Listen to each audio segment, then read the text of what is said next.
لیکن اس کے علاوہ معین شخص ہوگا دجال. یہ معین شخص جو دجال ہوگا اس کے بارے میں بھی ایک تو بالکل متفق علیہ چیزیں ہیں. نمبر ایک کہ وہ شخص ہے، قطعی ہے، یقینی ہے، اس کا حلیہ بھی حضور صلی اللہ علیہ وسلم نے احادیث کے اندر بیان کیا. دوسری بات یہ ہے کہ اس کے ہاتھ میں قوانین قدرت، گویا کہ تسخیر کائنات، گویا کہ نقطۂ عروج کو پہنچ چکی. تمام اختیارات الہی تقریباً اس کے ہاتھ میں آ چکے ہوں. جو بڑے سے بڑے معجزے اللہ تعالیٰ نے نبیوں کو دیے ہیں وہ معجزے کر کے دکھائے گا. وہ مردہ کو زندہ کرے گا، مردہ لوگوں کی افواہوں کو لے کر آئے گا، ان کی روحوں کو، اگرچہ یہودی روحیں ہوگی، وہ شیاطین جن ہوں گے جو ان کا بھیس بدل کر آئیں گے، لیکن یہ کہ وہ لوگوں سے کلام کریں گے. یہ اسپرچولیزم جو اپنی انتہا کو پہنچا ہوا ہے یورپ اور مغرب میں، یہ در حقیقت اسی کا ایک بدل. وہ کھلے بیابان کو کہے گا جہاں بالکل پریکٹیکل جو ہے وہ صحرا تھا، وہ لوگ گلزار کر دے گا جب چاہے گا، جب چاہے گا جہاں چاہے گا بارش برسائے گا. فاصلہ اس کے لیے بے معنی ہوگا. اس کی سواری وہ ہوگی کہ جس کے دونوں کانوں کے درمیان فاصلہ 80 ہاتھ کا ہوگا. یہ سارے جو آج آپ کی اس ٹیکنالوجی کی جو انتہا جا رہی ہے اور جدھر جا رہی ہے، اس کو اچھی طرح سمجھیے. آج سے 100 سال پہلے شاید انسان ان چیزوں کا تصور نہ کر سکتا. تو کوئی سواری ایسی بھی ہو سکتی ہے جس کے دو کانوں کے درمیان کا فاصلہ جو ہے وہ 80 ہاتھ کا ہو. آپ کے یہ سارے جیٹس جو ہیں وہ کیا ہیں؟ ان کے رڈارز جو لگے ہوئے ہیں دونوں کان ہیں. اس کا ایک قدم اگر مدینے ہوگا تو دوسرا بیت المقدس میں ہوگا. اس کی آواز پوری دنیا میں سنی جائے گی. سنی جا رہی ہے کہ نہیں؟ یہ ساری قدرت، ساری قوتیں، تصدیق کائنات کلیتاً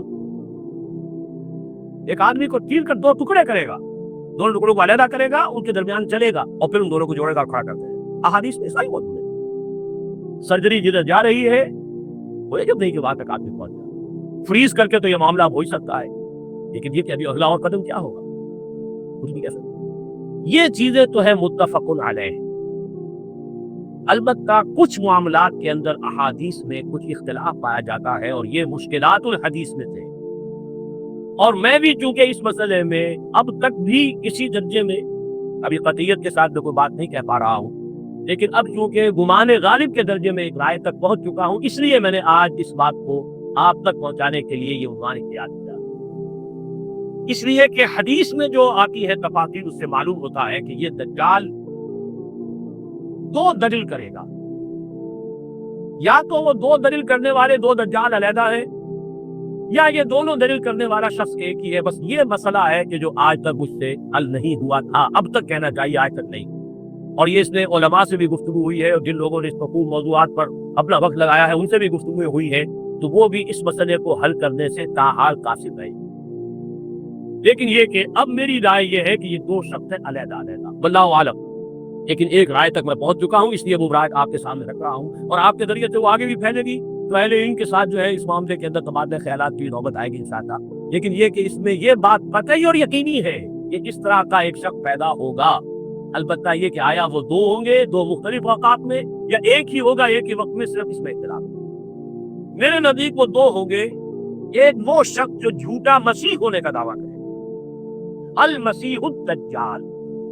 جیسے حضور نے فرمایا میری امت میں 30 دجال اٹھیں گے جو نبی کا دعویٰ کریں گے، جن میں سے 5-6 تو حضور کے اپنے زمانے میں اور آپ نے مستقل پڑے ہوئے تھے.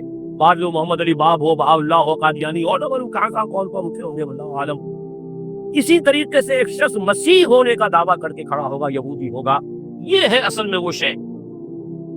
اور اس میں جو ان دونوں شخصیتوں کے مابین اگر کوئی ذرا سا اگر ابہام رہا ہے تو میں ایک حدیث بھی نوٹ کر کے لایا تھا. حضرت عبادہ ابن صامت رضی اللہ تعالی عنہ سے ہے، عن رسول اللہ ہے، انی حدثتکم عن الدجال حتی خشیت اللہ تعقلوا.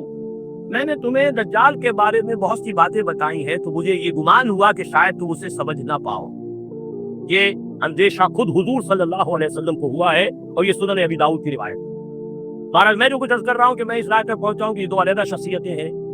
ایک تو یہ ہے کہ ایک مسیح الدجال کھڑا ہوگا یہ ایک دعویٰ کر کے کہ میں مسیح ہوں، چونکہ اس کا زمانہ بالکل قریب آ چکا ہے، اس لیے میں آپ کو اس کے بارے میں خبردار کر رہا ہوں.